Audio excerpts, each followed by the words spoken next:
안녕하세요. 채널이 김원중 기자입니다. 이번 콘텐츠는 허투 양성 유방암의 치료 목표와 더불어서 치료 제도는 무엇이 있고 어떤 효과를 발휘하는지 전반적인 리뷰를 해보는 시간을 가져보도록 하겠습니다. 그래서 분당 차병원 교수님께서 나와 계시는데 교수님 소개 부탁드리겠습니다. 네, 안녕하십니까. 분당 차병원 혈액종양내과 문용화 교수입니다. 오늘 여러분과 함께 허투 양성 유방암에 대해서 이야기를 나눠볼 건데요. 모두에게 유익한 시간이 되었으면 좋겠습니다. 그래서 오늘 허투 양성 유방암에 대해서 리뷰를 할 건데요. 일단 허투 양성 유방암이 어떤 것인지 좀 설명을 간단하게 부탁드리겠습니다. 유방암 하면 사람들이 그냥 유방암은 유방암 아니야 이렇게 생각을 하실 수도 있는데요. 유방암의 타입이 세 가지가 있습니다. 네, 그래서 제일 많은 게 이제 호르몬 양성 유방암이 되겠고, 두 번째 해당되는 게 이제 허투 양성, 그 다음에 이제 삼중 음성, 이렇게 세 가지 타입이 있는데요. 100명이라고 하면 15% 정도가 허투 양성 유방암에 해당이 되겠습니다. 굉장히 많은 포션이죠. 네, 그럼 허투 양성 조기 유방암의 치료 목표는 어디까지 이렇게 좀 봐야 될까요? 아마 대부분 90% 이상이 조기 유방암으로 진단을 받으시는데요. 이런 분들은 일단 이제 완치를 목적으로 저희가 치료를 시작을 하게 되는데, 허투 표적 치료제를 수술하기 전 선항암으로 사용하든지 아니면 수술하고 나서 이제 후항암 보조요법으로 사용하든지 이런 적절한 시점에 이 허투 표적 치료제와 항암제를 병합해서 투약을 하게 되고, 최소 1년 이상을 투약을 하게 되고, 그렇게 되면 완치율을 굉장히 많이 높일 수 있습니다. 사실 완치율을 뭐 요즘에 거의 뭐 80% 이상 완치를 할 걸 목표로 해서, 완치라는 말이 관해, 완전 관해라고. 완전 관해하고는 이제 비슷하지만 조금 다른 얘기인데요. 완전 관해라고 한 얘기는 사실은 선항암을 한 이제 유방암 환자들이 선항암을 보통은 한 4개월에서 6개월 정도를 하게 되는데, 선항암을 하고 나서 그 다음에 수술에 들어가 보면, 수술해서 이제 암이 있었던 자리를 절제해서 떼내서 이제 현미경으로 보면 암세포가 살아있는 게 하나도 없는 상태를 이제 완전관해라고 합니다. 병리학적 완전관해. 이제 그러한 경우가 사실은 한 60% 정도 허투 양성에서는 되고요.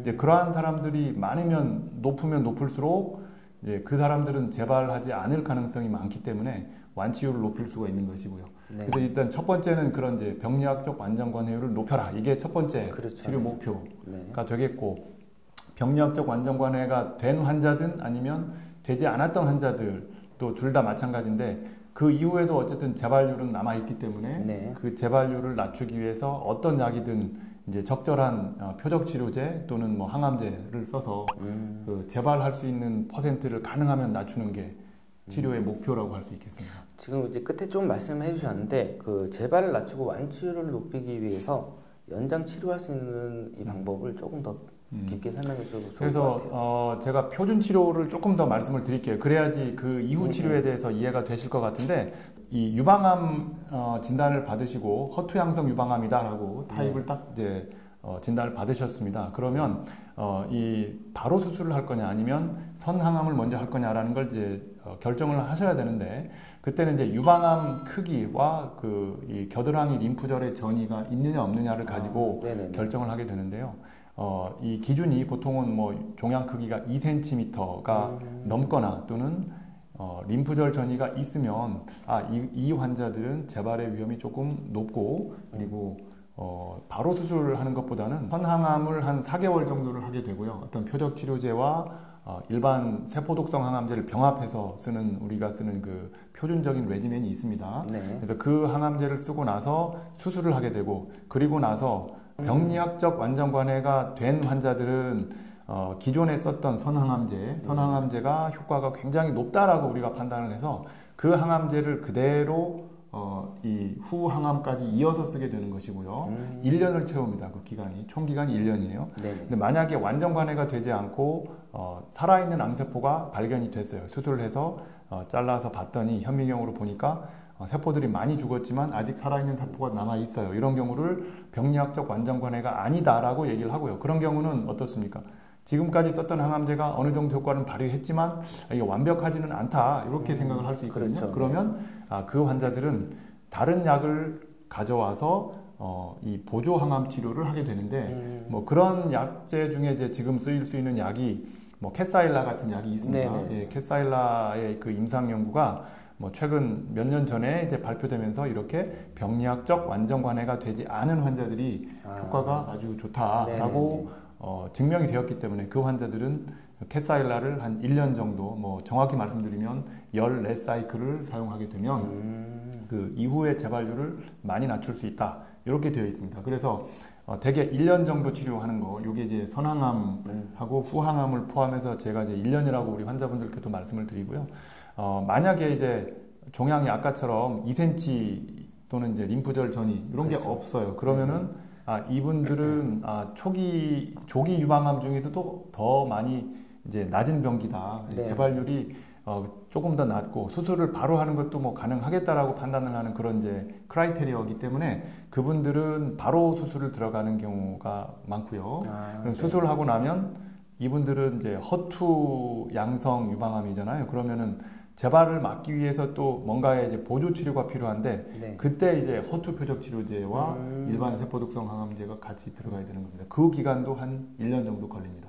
근데 이때는 쓰는 약이 뭐냐면 이제 일반적으로 우리가 처음에 개발이 되었었던 이제 허투 표적 치료제 뭐 트라스트주맙, 트라스트주맙이 기본이고요. 요거를 1년 동안 쓰는 게 기본이 되겠고, 그거와 더불어서 또 이제 그 약제만 쓰면 조금 부족한 감이 있다라는 이제 그런 데이터들이 그 이후에 나왔죠. 그래서 뭐 퍼제타라고 하는 약, 트라스트주맙과 퍼제타 요 두 가지를 병합해서 쓰는 게 이제 수술을 먼저 한 경우에 이제 또 쓰는 방법이 되겠습니다. 네네. 예. 그래서 1년이 됐잖아요. 네네. 이제 러프하게 이제 우리가 치료 기간을 1년으로 잡는데 이게 허투 양성 유방암들이 걸어가야 되는 여정이에요. 1년은 기본적으로 하는 여정이고요. 표준적으로 허투 양성 조기 유방암이 이제 1년 동안 표적 치료제를 받고 나면 그래도 재발하는 환자들이 있고 재발률이 여전히 남아 있습니다. 그런데 모든 환자가 똑같지는 않고 그 중에서 위험률이 높을 재발 위험률이 높을 만한 환자들을 선택해서 그 연장 치료로 들어가는 게 좋은데 너링스 같은 예를 들어보면 좀 객관적으로 제가 말씀드리기 위해서 NCCN 가이드라인이라고 하는 게 있습니다.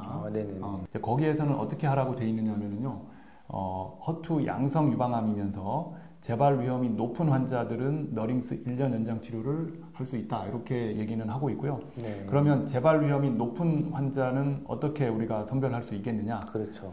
첫 번째, 선항암을 했었던 환자들, 수술 전에 선항암 했었던 환자들은 병리학적 완전 관해가 되지 않은 사람.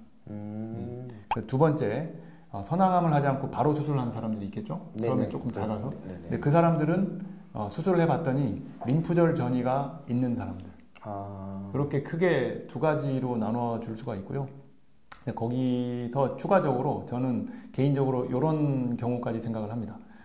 가령 처음에 암 크기가 크고 림프절 전이가 있으면 선항암을 먼저 하고 수술한다고 했잖아요. 근데 선항암을 해서 수술을 했는데 병리학적 완전 관해가 왔어요. 정말 운 좋게 병리학적 완전 관해가 왔는데 림프절 전이가 그 환자가 수술 전에 N2, N3 우리가 림프절 전이 병기를 1, 2, 3으로 나눠요. 근데 림프절 전이가 N2, N3 그러니까 N2, N2나 N3인 경우는 수술하고 나서 완전 관해로 확인이 됐어도 이런 연장 치료를 하는 게 더 좋지 않겠나. 왜냐하면 완전 관여가 됐어도 연장 치료를 저는 개인적인로 그렇게 생각을 하고 있습니다.